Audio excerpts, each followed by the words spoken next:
शाब्बाश पुरोचना, आपल्या राजाचे मनोरथ तू पूर्ण केलेस. हा हा म्हणता तुझा दूत त्या रानगड भीमाची करपलेली करंगळी घेऊन माझ्यासमोर उभा ठाकला.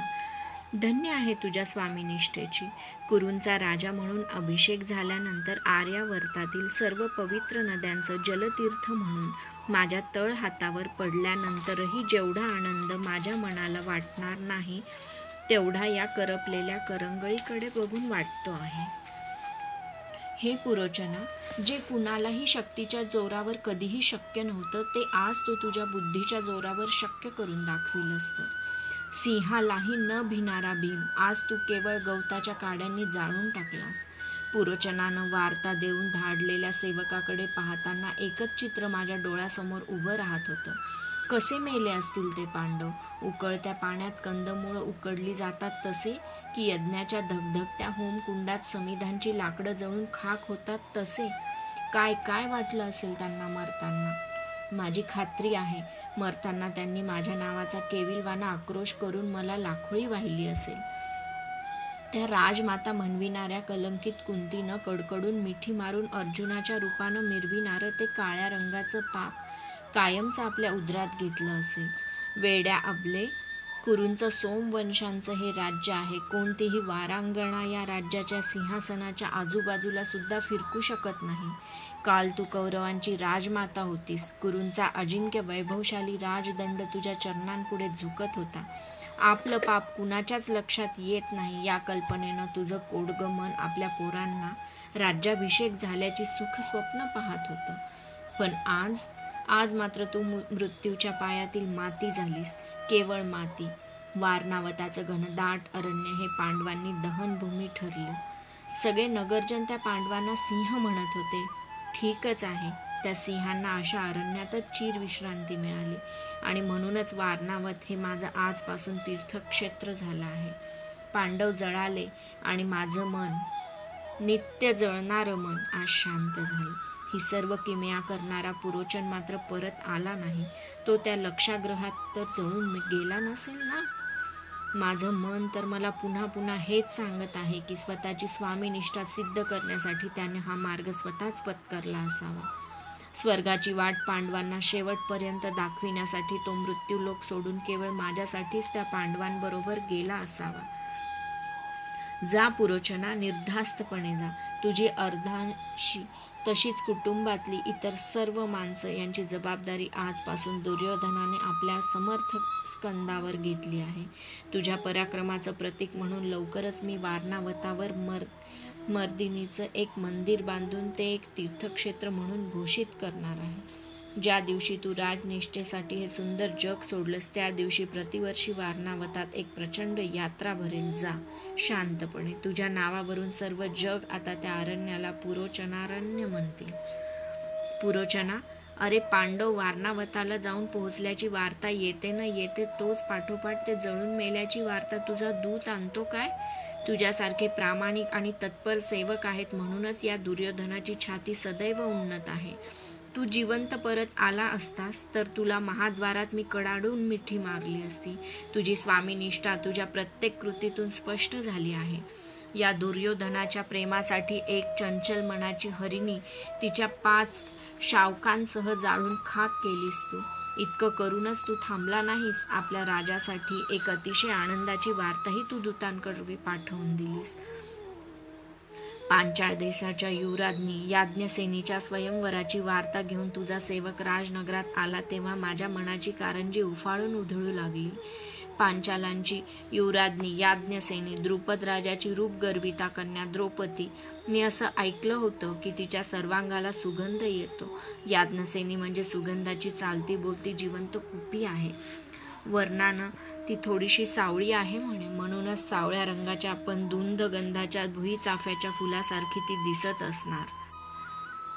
द्रुपद राजानं संततीसाठी केलेल्या महायज्ञातून ती आली आहे. मी तिला स्वयंवराच्या पणात जिंकीन.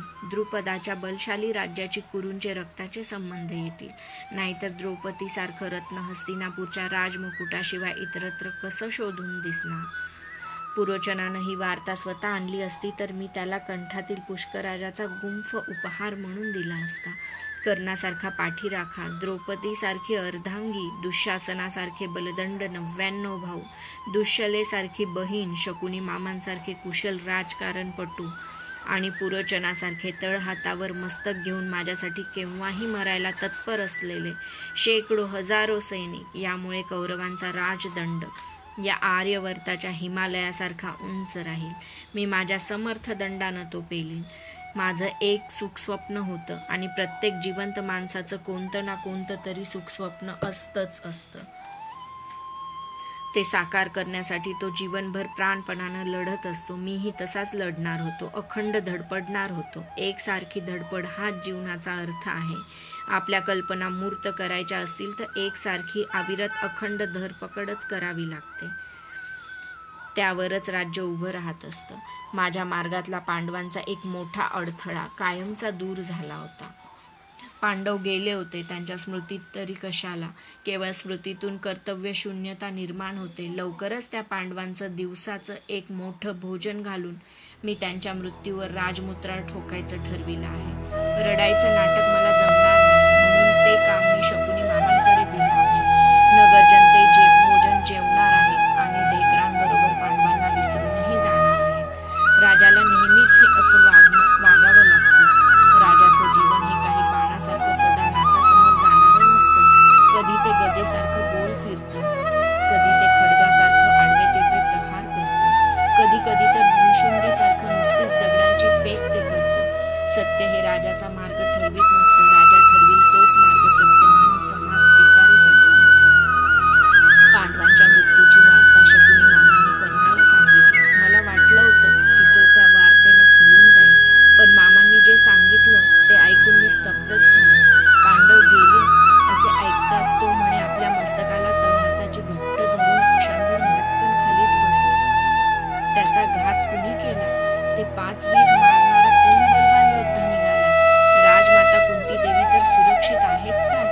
अशा प्रश्नांचा त्यानं मामांवर भडीमार केला. मामांनी त्याला तितक्या शांतपणे सांगितलं.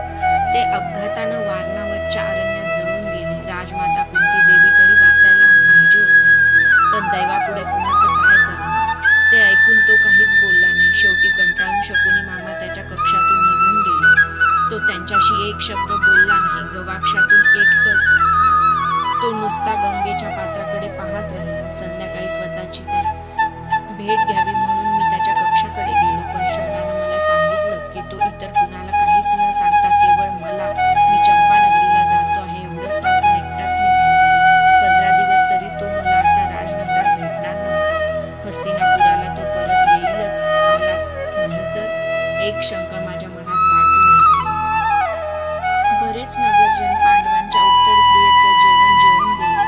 स्वतः मीच पंचपक्वान्नांचा आग्रह करून सर्वांना वाढलं होतं. पांडव गेले असं सांगताच काही जण हळहळले, किती जण सरळ सरळ रडले. काहींनी राजमाता कुंतीच्या भित्तिचित्राला विवशतेने लोटांगणच घातलं. खरोखरच हस्तिनापूर अंधश्रद्धेच्या भोळ्या आणि व्यक्तिपूजक लोकांनी कसं नुसतं बजबजून गेलं आहे. कधी कुणीही मेलं की ते लोक नुसतेच रडतात. मला तर कधी कधी अशी शंका येते की ही गंगा नदी हिमालयाचं हिम वितळून निर्माण झाली नसून केवळ या दुबळ्या मनाच्या रडक्या लोकांच्या अश्रूंनीच निर्माण झाली असावी. रडून आणि छातीच्या बरगड्या पिटून घेऊन का कधी गेलेला माणूस परत येत असतो?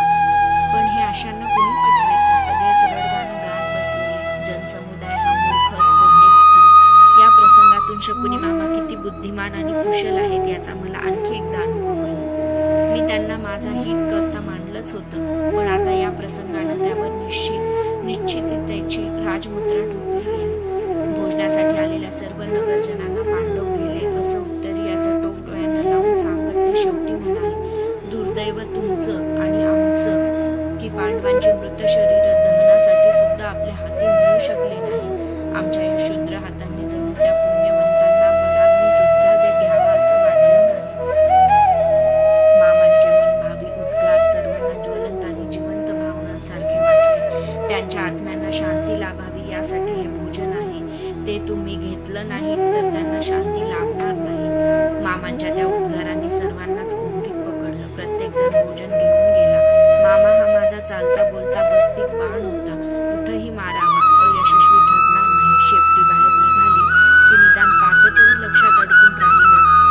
सर्वात शेवटी आम्ही सर्व कौरव भोजनासाठी बसलो. मामाही होतेच, पण माझ्या पहिल्याच घासाला एक दूध धापा टाकीत एक विश्वास न ठेवता येण्यायोग्य वार्ता घेऊन आला.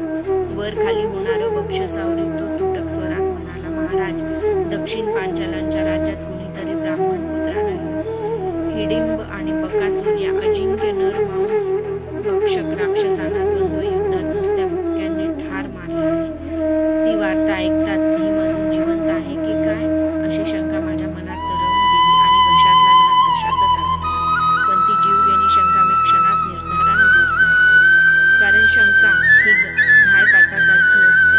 एकदा का तिनं मूळ धरलं की ती वाढतच जाते आणि शेवटी तिचं दाट गचपणात रूपांतर होतं. दंडातील